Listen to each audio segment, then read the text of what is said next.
What if the world calls you insane, simply because you see what they cannot?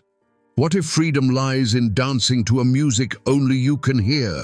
Imagine a world where most people move in unison, bound by expectation, tradition, and yet there are those who feel a rhythm deeper than the crowd's footsteps. They dance, they create, they live, and the world labels them insane. Nietzsche saw this everywhere, in art, in culture, in every human heart that dared to step beyond the ordinary. And those who were seen dancing were thought to be insane by those who could not hear the music. Not a lament, not a judgment, a revelation. There are layers of reality invisible to the many, and only the brave perceive them. The music Nietzsche speaks of is not a melody carried by the wind, nor a tune sung aloud. It is the pulse of life within, the deep, unspoken rhythm of our authentic selves. It is the force that pushes us beyond conformity, beyond the comfortable illusions that society presses upon us. It is the desire to live fully, to create meaning where none is given, to speak and act in harmony with the truth only you can perceive. Modern humanity, Nietzsche observed, clings desperately to illusions, religion, morality, social norms, not because they are true, but because they shield us from the terrifying vastness of a world without inherent meaning. These illusions soothe the restless mind. They offer the illusion of safety, the comforting cadence of a life preordained.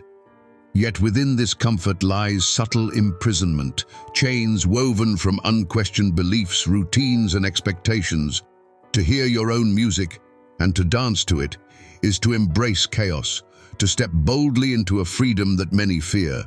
It is to stand alone against the collective hum of convention, to defy the invisible boundaries others never question. Nietzsche calls this self-overcoming, the relentless courage to carve your own path, to compose your own values, to invent your own rhythm, to find or forge meaning in a universe that offers none. In this act, life transforms from a series of inherited habits into a symphony of intentional creation, resonating with the fierce beauty of individuality.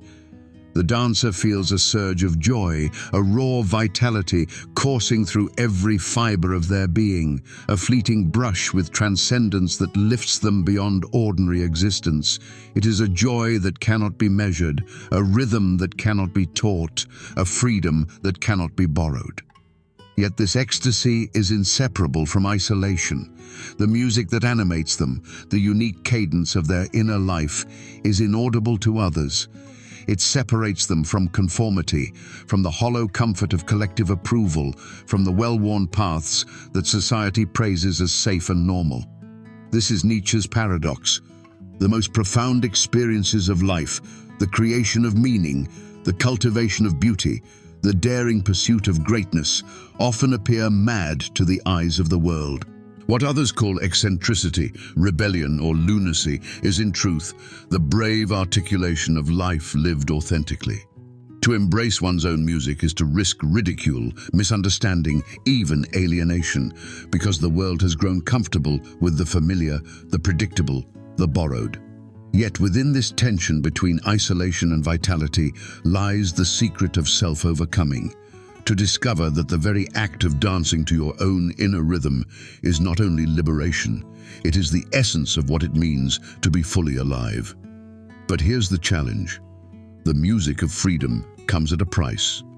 To hear it, you must risk ridicule, misunderstanding, and solitude. You must confront illusions that everyone else defends. And yet, in that confrontation lies transformation. The dance itself becomes an act of rebellion, a declaration that life's meaning is not given, it is made.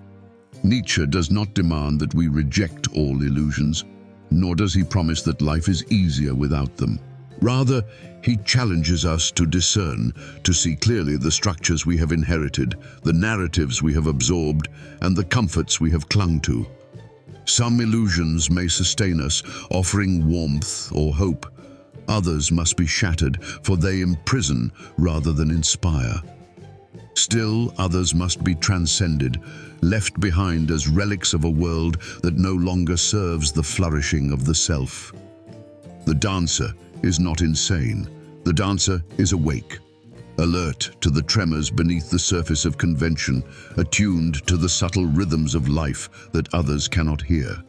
To step into that music, to move boldly in defiance of expectation, to shape one's own values and cadence, is an act of courage that burns with both beauty and risk.